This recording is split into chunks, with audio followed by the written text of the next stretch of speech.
شاہد ایک غریب مگر نیک دل ٹیکسی ڈرائیور تھا۔ وہ اپنے بوڑھے ماں باپ اور بہن فاطمہ اور اس کا بھائی عمران کا بوجھ اس کے کمزور کاندھے پر تھا۔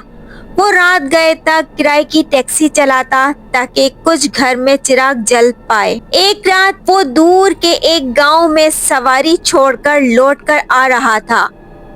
واپسی پر آدھی رات کا گہرا وقت تھا۔ راستہ سنسان تھا۔ دونوں اطراف کھیت اور بڑے بڑے درخت موجود تھے۔ اچانک شاہد کو شدید حاجت محسوس ہوئی۔ رات کا وہ وقت اور ویران راستہ، اس نے ٹیکسی ایک سائیڈ پہ لگائی اور کھیتوں کی طرف بڑھ گیا۔ درختوں کے سائے اور جھاڑیوں کے بیچ بہت خوفناک سا منظر فیل ہو رہا تھا، مگر وہ مجبور تھا۔ آگے بڑھا اور اسی دوران اسے پتوں کی سرسراہٹ کی عجیب آواز آنے لگی۔ شروع میں اس نے سوچا کہ شاید کوئی سانپ ہو کیونکہ کھیتوں میں یہ عام ہے، مگر جب آواز زیادہ واضح ہوئی اور لگا جیسے کوئی سانس لے رہا ہو تو اس کا دل دہل گیا۔ یہ آواز قریبی درخت کے اوپر سے آ رہی تھی۔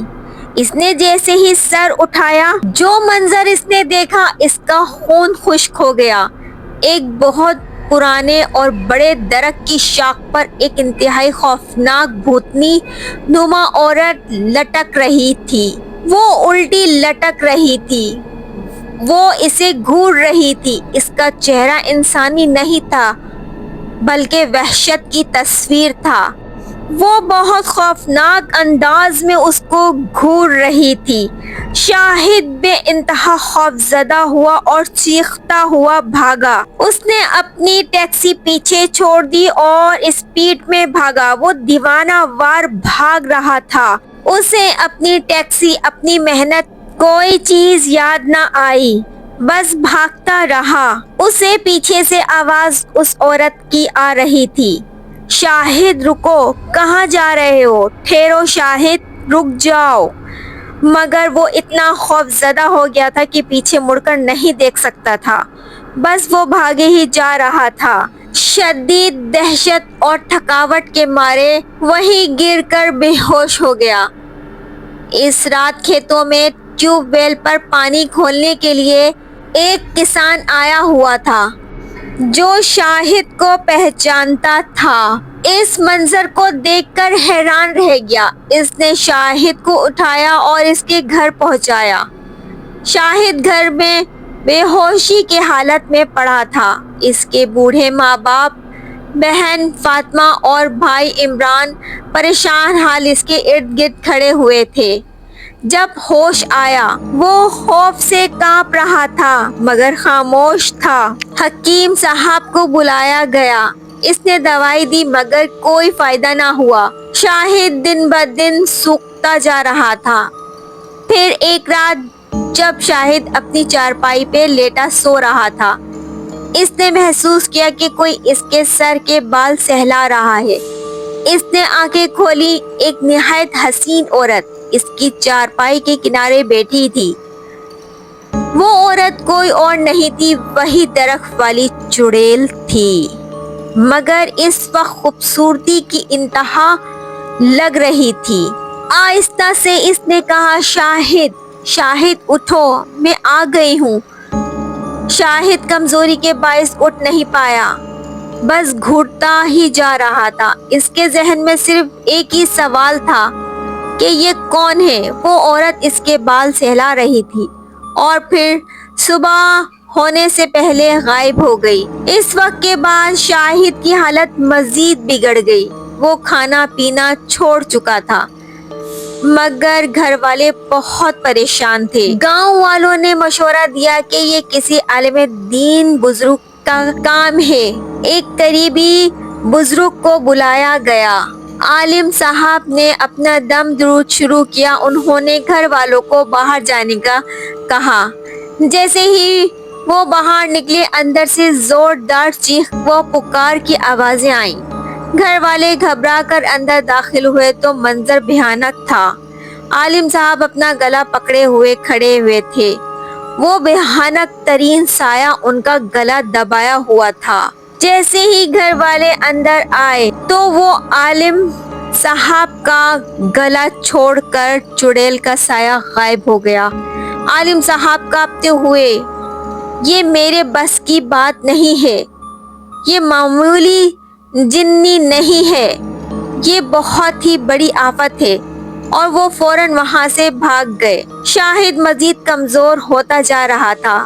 والدین رونے لگے، اس کے والدین بہن بھائی بہت پریشان تھے۔ آخر کار کسی نے دور کے گاؤں کے ایک بزرگ پرہیزگار عالم دین بابا کا پتہ بتایا۔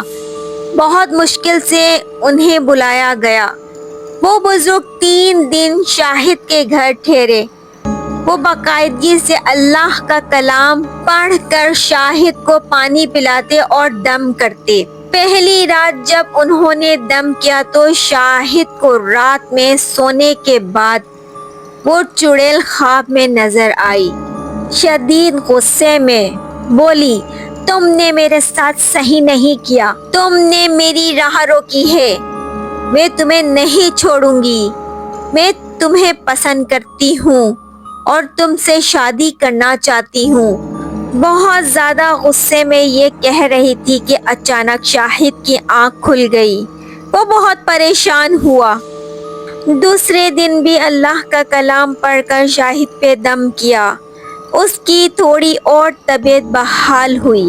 اسی طرح تیسرے دن بھی انہوں نے یہی کیا۔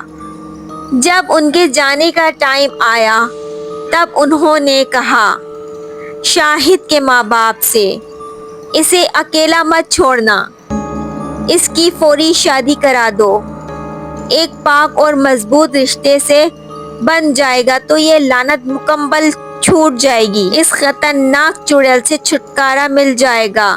والدین نے فوری قریبی رشتہ داروں میں ایک نیک دل اور نماز پڑھنے والی لڑکی سے رشتہ طے کر دیا۔